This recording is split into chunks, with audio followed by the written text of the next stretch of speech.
Thank you so much, everybody. We have an amazing guest today. Thank you so much, Patrick, for coming out. This is, again, the Changemaker podcast and vlog. For those of the folks that are out there on Facebook and Instagram, thanks for following along.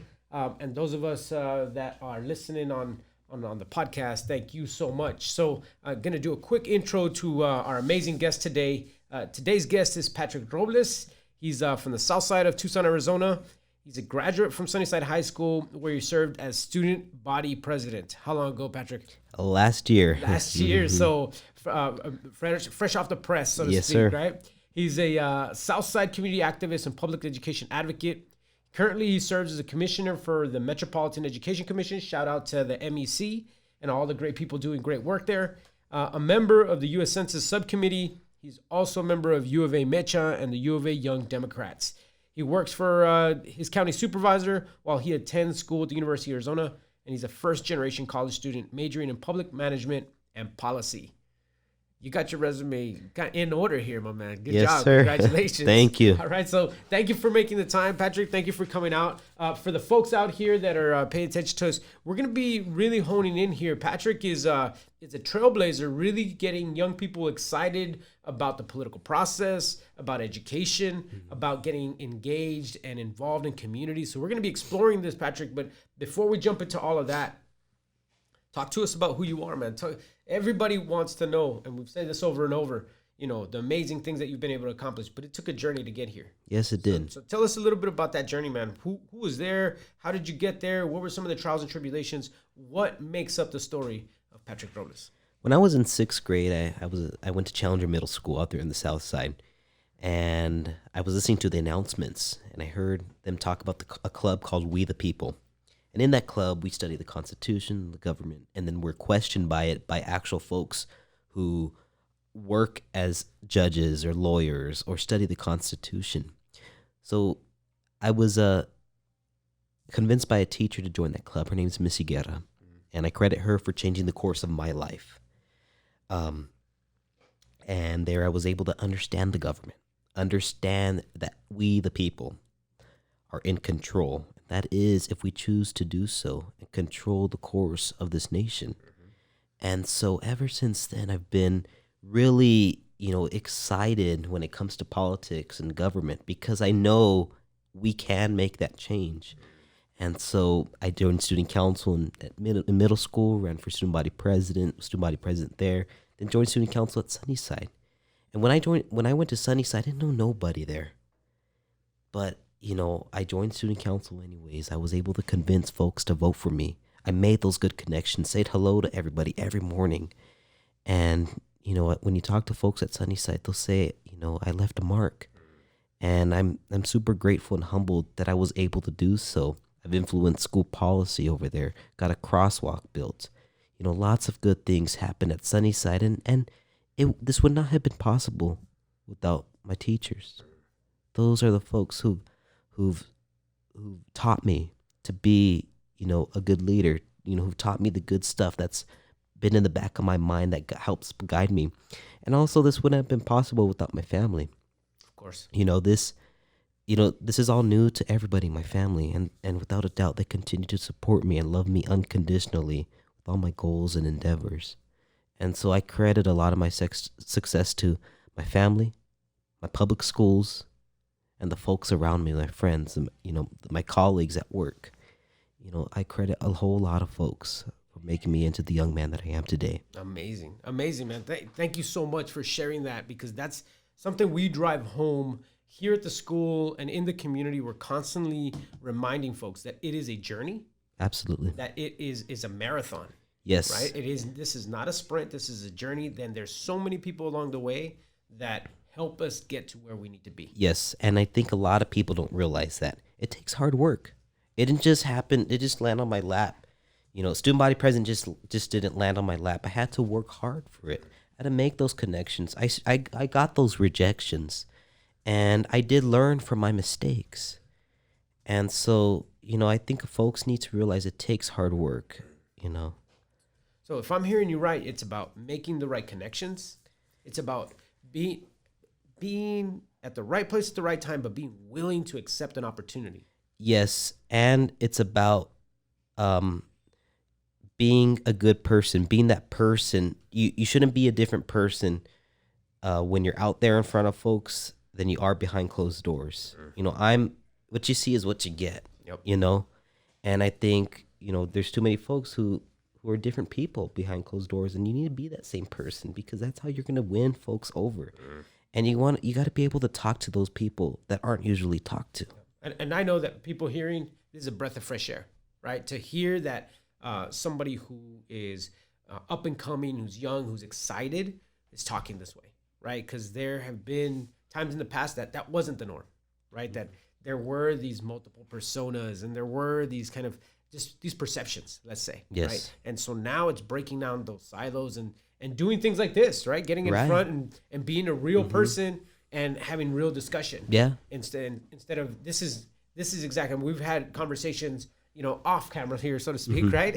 And yeah, man, what you see is what you get, right? Which I think is amazing, and I think we need more and more of that. So again, thank you so much for your willingness to speak to this and to put yourself out here in this way, because I think you're right. That's how we win people over. So I want to start off here and discuss these topics of education.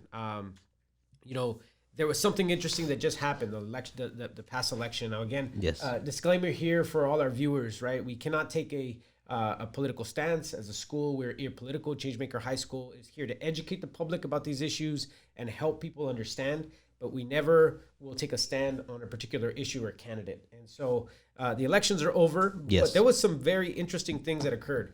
There were education bonds up and down the ballots. Yes. And majority of those bonds passed, right? Majority of those overrides, Except for one. except for one. It was very interesting to see at the end of the day how things ended up kind of happening, right? So we are really interested in kind of getting your perspective, because I know that you were at the forefront of that, of understanding Yes. that, right? And of analyzing that and looking at that. You were on the ground, and then you were posting up commentary throughout the whole process. So now that this has happened, what's your take on that? Why is it that these overrides passed in other communities, but when we're looking at a Southside community, I happen to live in the Sunnyside area, and it didn't pass. No. It did not pass, right? It didn't make it. And it was only 452 votes. 452 votes that made the difference. Yes. So what?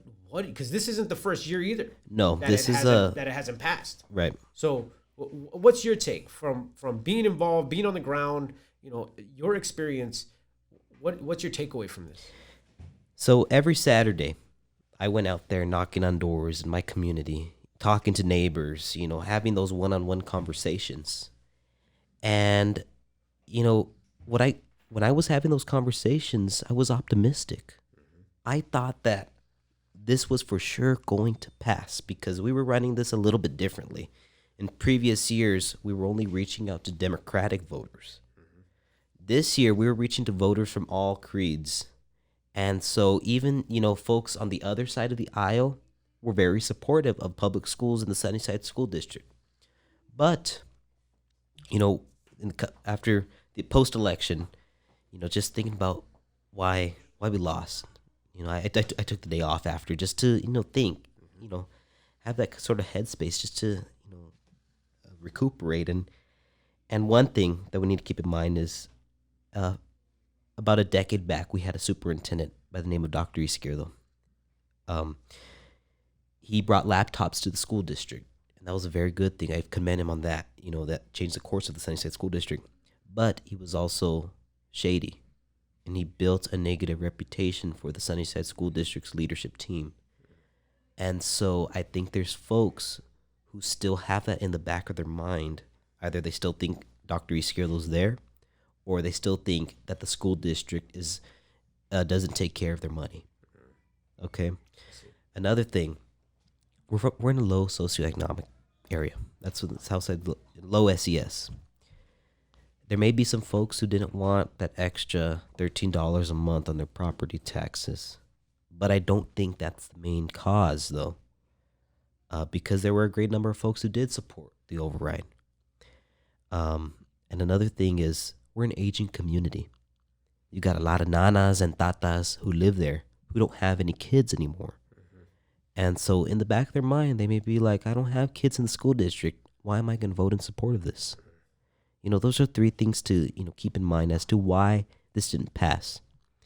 And another thing is maybe we need to start looking at a new voting block.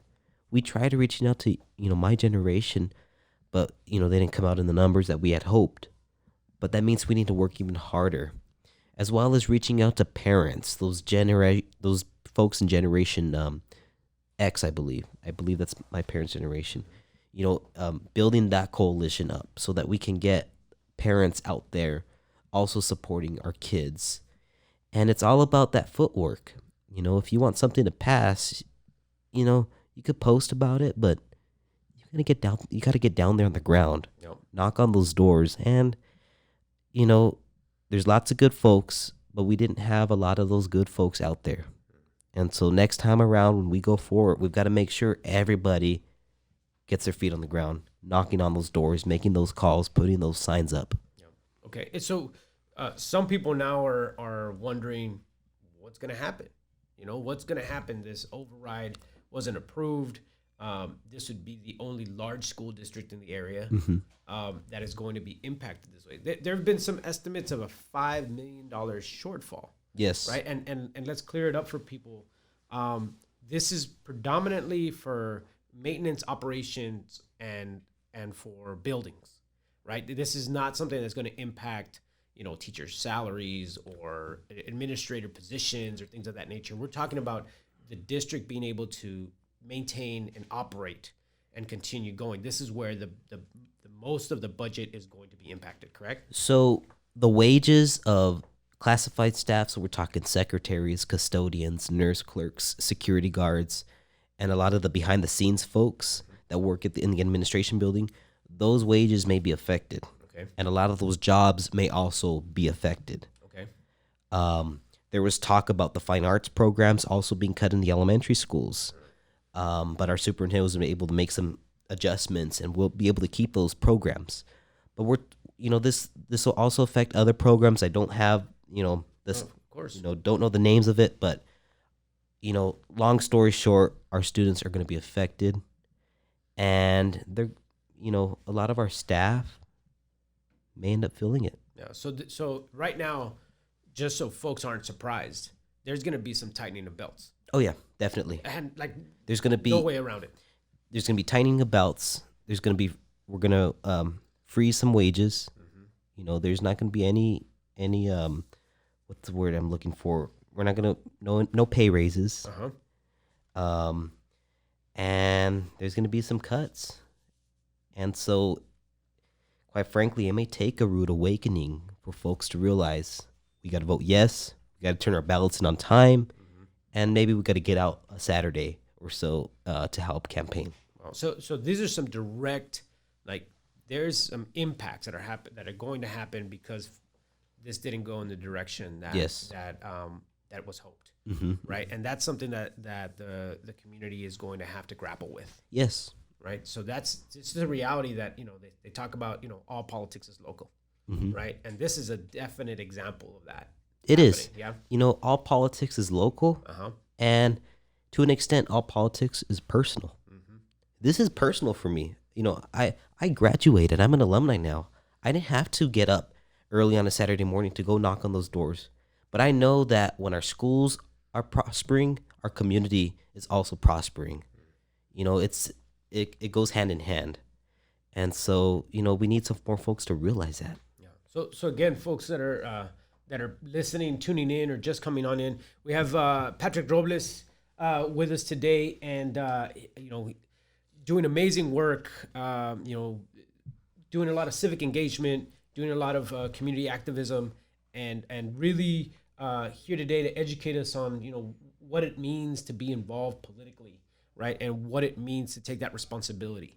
And so again, we want to thank him for being here. We've been discussing this topic of these budget overrides and how only one of the large districts did not get their budget override actually pass through. And we want to let folks know because this is something that's going to, have a ripple effect in the community, right? It's going to affect families. It's going to affect professionals in the ed space. We're interested in that because we're allies in that public ed space, right? We want all of the schools to do well. We want all of our families to do well.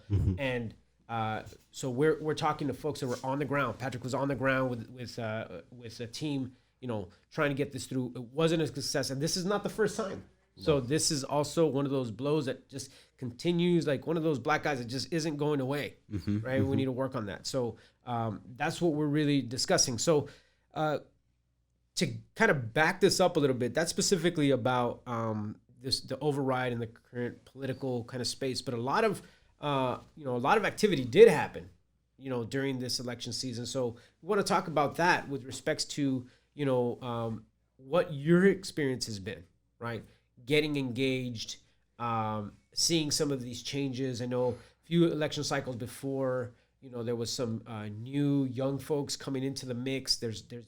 There's right now the whole like, okay, boomer, right? And the Gen Xers just kicking back and watching this thing happen, right? And so this is a reality in the political space. It's not just something that's out in like social media land and everybody's laughing about it, haha, whatever. And the humor part that it's there, but there's really like some gatekeepers and some folks that are in that previous generation that like there's some things that are happening that are a little tough for these transitions to actually take place, the passing of the torch, so to speak, or young blood coming in. And so what's your experience been bringing in new ideas? Of course, honoring those folks who have done the work, right? And who have, opened up seats at the table and all of that. But now we're seeing like, hey, we have some new ideas. We have some new approaches. What experience have you seen with respects to some of that? I mean, some people are just plowing ahead, not asking for permission, right? And then some folks are still, following the channels that, that are established. What do you see? What's going on? So the way I sort of rose to, a leadership role in the Sunnyside School District was by making those connections with our superintendent, our school board, and all of whom were very receptive. And I got to thank them for that. And as I was moving on through my high school years, I got involved with the Metropolitan Education Commission. And every year, the Metropolitan Education Commission provides an opportunity for young folks to go up to the state capitol and lobby for an issue that they feel passionate about. Now, I'm a public education advocate. And so 2 years ago, after the Parkland shooting, right, that was actually last year, it seems so long ago, I decided to advocate for some gun control reform, some gun reform. This way our schools can be safer. How do we make our schools safer? And so when I go up to the state capitol, we don't meet with folks that we're going to be preaching to the choir with. We meet with those, folks on the other side of the aisle, conservatives, hardcore gun rights activists that want seats in the state legislature. And I remember meeting with one state senator, and he completely blew us off. He said, it's not the guns, it's the people. I would go to Mexico all the time. I was held at gunpoint, but it was the people. He went on this 20-minute tangent about his trip to Mexico. And I wish I could use names, but I don't want to use names. But when a lot of these folks who've been in public office for quite some time, and I'm speaking specifically about the state level, they kind of look at the young folks who go up there as rookies, as they don't know what they're talking about, or I've been in this work for quite some time, don't tell me what to do. And I've gotten that, and that's sort of part of the rejection that I've gotten, as being a, local leader and all that stuff. And so, I've got to tell you, young people, we're frustrated. We're looking at our elected officials who are older in age, who are part of the baby boomer generation and on, who aren't doing enough about the issues that are affecting us today, and that will negatively affect us incredibly for years from now. That's where okay boomer's coming from. You want to shoot us down because we have a great idea that we want to see enacted. Okay, boomer, wait for us when we run for office. We're going to run for office. But personally, I've had great interactions with the folks currently in office, and they've been very supportive of me. But at the state level, it's a whole different story. So this is like we're saying, it depends on the landscape. Yes. Where you're engaging, where you're choosing to engage. If you're talking about local politics, state politics, national politics, it's all gonna depend on where you're choosing to put your energies. Yes, it does. Okay, very good. And I think something that, again, for our, the families that are out here, our community sometimes stays away from these issues, stays away from the politic, right? Says, I don't want to get involved. I don't want to rock the boat. I don't want, I don't want to pick a side because I don't want to offend anyone. There's kind of this cultural kind of, everything's gonna be fine. Everybody's gonna be fine. Everybody, Thanksgiving is gonna be great, right? We're gonna all sit around the table, but we know that our community is not homogenous, Right. Right? We have people on the whole spectrum, right? Political spectrum. Yes. You name it, and then there's also some internal contradictions there. Yeah. So, what do you see there? What do you see there as let's say within your own family or within the community, engaging the community? How is that playing out? What are you seeing? Are you seeing people coming to the table and talking these things out, or is it like avoidance, or is it contention? What are you perceiving at this time? So before I got involved locally, my parents didn't vote regularly. They missed the off-year elections, or they only vote in the presidential elections. So that just should give you some insight as to how my family operated prior to me getting involved. But I do see a lot of this, I'm not going to rock the boat, in my own family, And even when I was knocking on doors for 474, there were nanas and tatas who said, oh, no, it's okay. It's okay. And so I think as a culture, as a Latino community, we have to do far more better if we want for things to come in our favor. We're the second largest minority in this country. There is no reason why there should be these immigration fights that are targeting our community. If we were to vote in large numbers, I don't think we'd see a lot of these fights targeting the Latino community, but they are, because there is this resistance to go out there and participate civically. And, the other day when I was at Hotel Congress watching Regina Romero say her victory speech, I had chills and I had tears in my eyes, because her winning the mayoralship here in the city of Tucson speaks to how far we have come as a culture. Not only in Tucson, not only in Arizona, but in the United States. We've got a woman of color.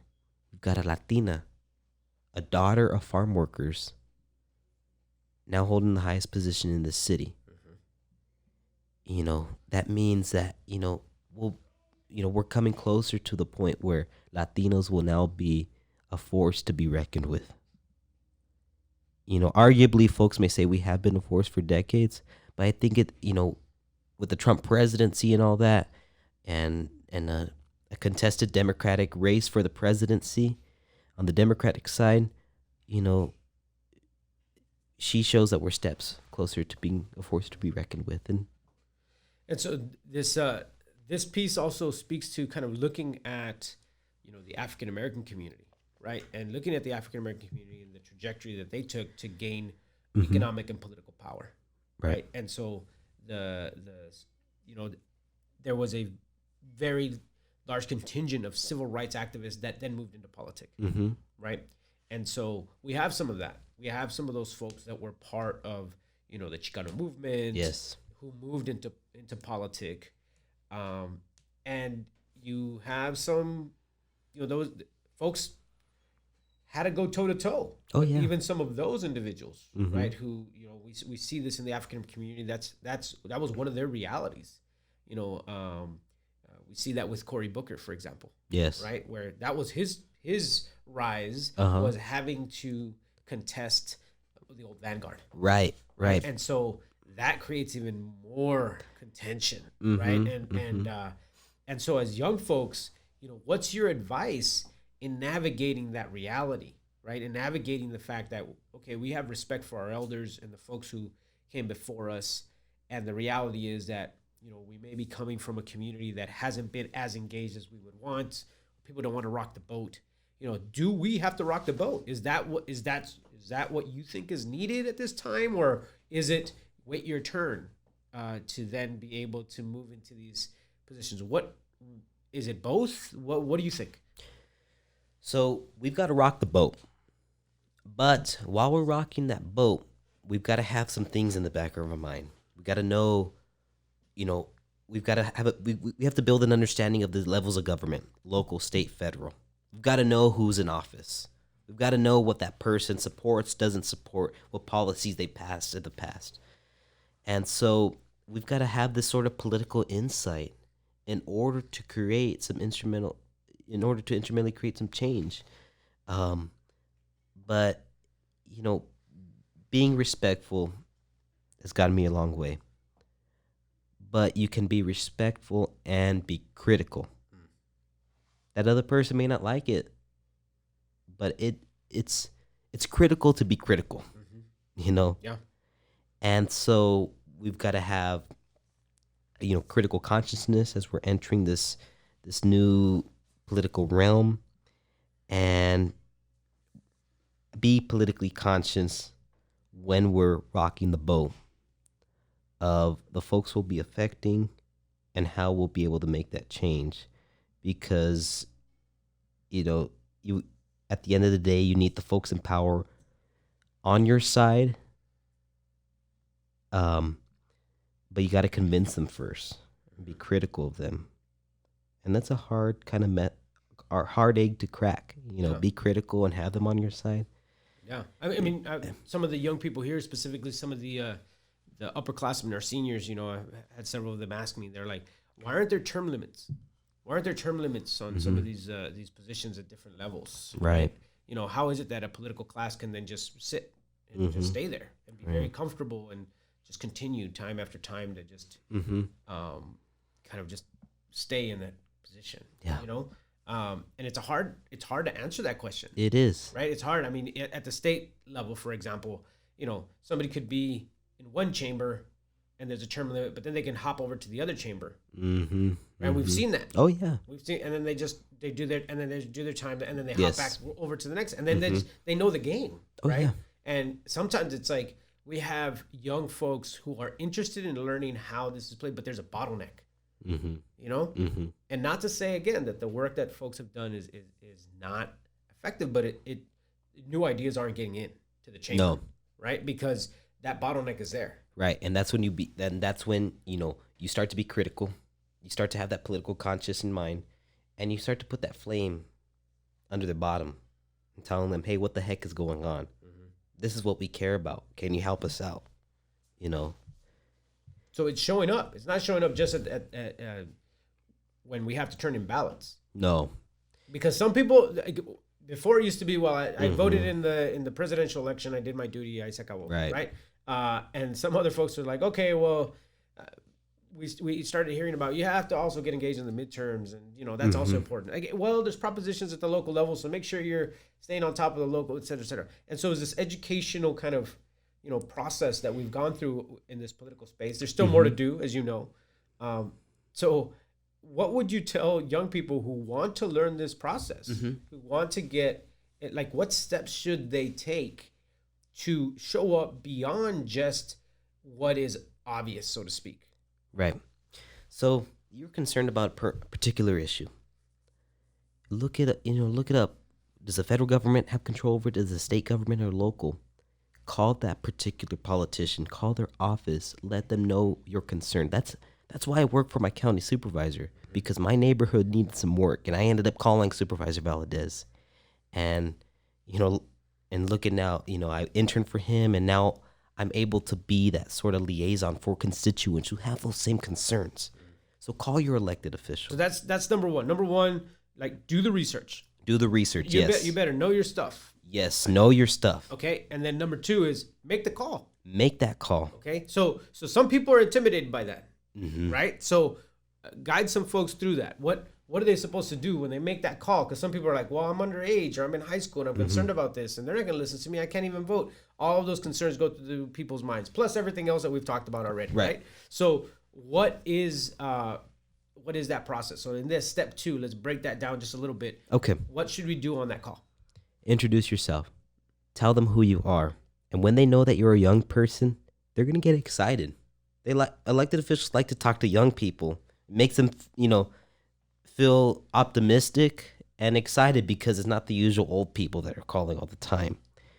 So, hi, I'm Patrick. I'm 18 years old. I'm concerned about X, Y, and Z. This is how I feel about it.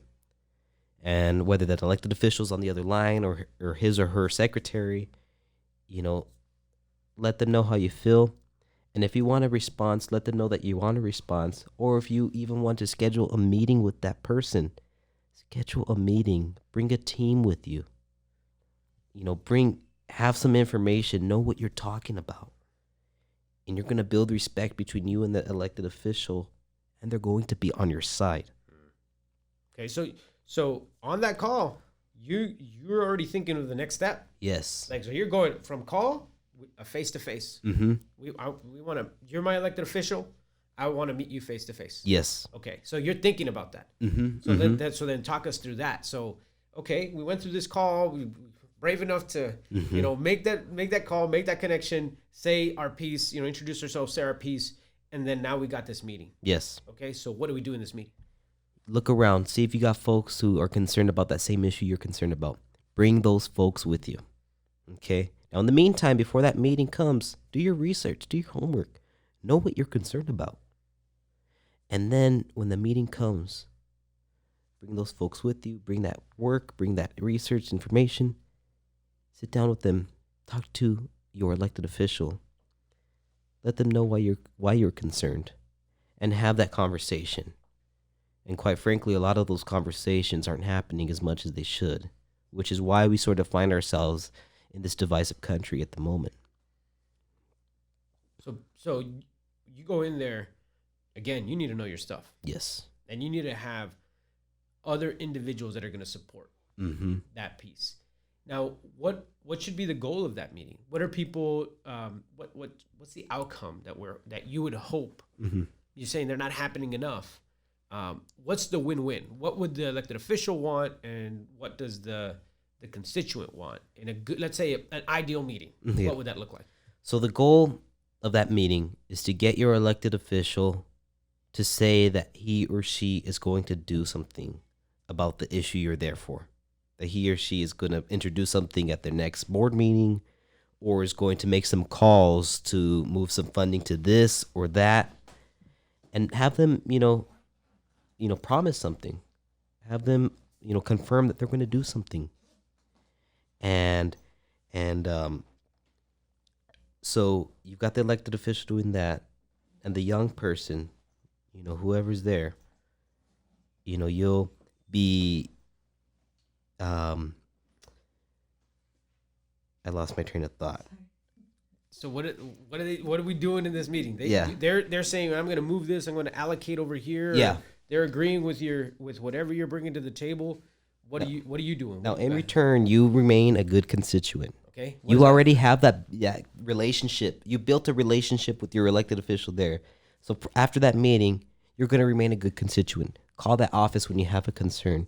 If they have that public meeting out for the community, go to that meeting, because you're then building that relationship with that elected official, and sooner than later, that elected official is going to have your back. I got you. When you need something. So you need to build that relationship. You need to know the staff. They need to see you. You need to come out. Yeah. When they're hosting a talk, when they're having some kind of they're addressing issues, whatever the case may be. They want constituent engagement. Mm-hmm. Show up. Yes. Show up to that. It's strategic planning meetings, or show up. Anything they're talking about, changes to policy, or potential input in any kind. Show up to that. Yes. Make the time. That's crucial. That's like you can't just be the person who's on the phone complaining all the time. you have to show up and put in the work as well. Yes. You know, at the office, like, you know, we get calls all the time, and we get complaints from folks. And even after the override, we were getting complaints from folks. Oh, you didn't do this or you didn't do that. Did you show up? That's what I asked them. Did you show up? Did you help us?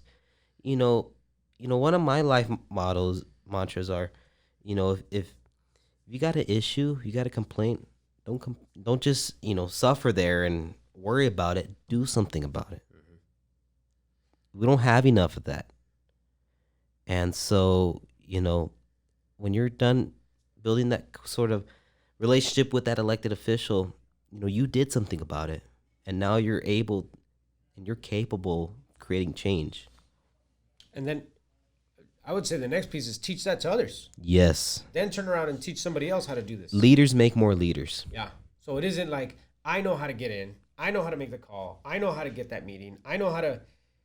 And so my street's going to get fixed. My potholes are going to be done. My whatever the case may be, right? Whatever I'm advocating for. It's now let's talk to other folks. Yes. Let's teach them. Let's bring more people under my wing. You know, teach them the ropes. You know, because a lot of times that's what our elected officials are looking for. They're looking for direction. Right. You know what? Because the vote only happens depending on the terms, right? Or usually, typically 4 years. Yeah, typically 4 years. So they're not going to hear, you know, 4 years later, people's positions may have changed or ideas or whatever the case may be, right? So it's constantly staying engaged, knowing, you know, who is your elected official. Now, there's some people that just get siloed into the elected official at the local level, but we have elected officials at multiple levels. Yes, we do. Right. So if we start at the basic level, let's say your school district, right? There's school district. There's elected officials at the school district level, right? Yes. So knowing those folks. Yes, knowing those folks. Showing up to those meetings, right?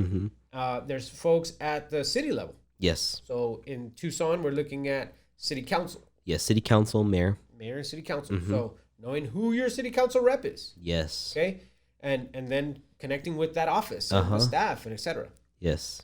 Then we're looking at, you know, at the county level, we're looking at the board of supervisors. Board of supervisors, right? Same thing. The office there, representatives there. Yes. And then we're looking at, you know, your state reps. So we're also a certain area that has state reps. Right. And so you're looking at who's there to represent you also. Yes. On that state level. And then we're looking at the federal level. Yes.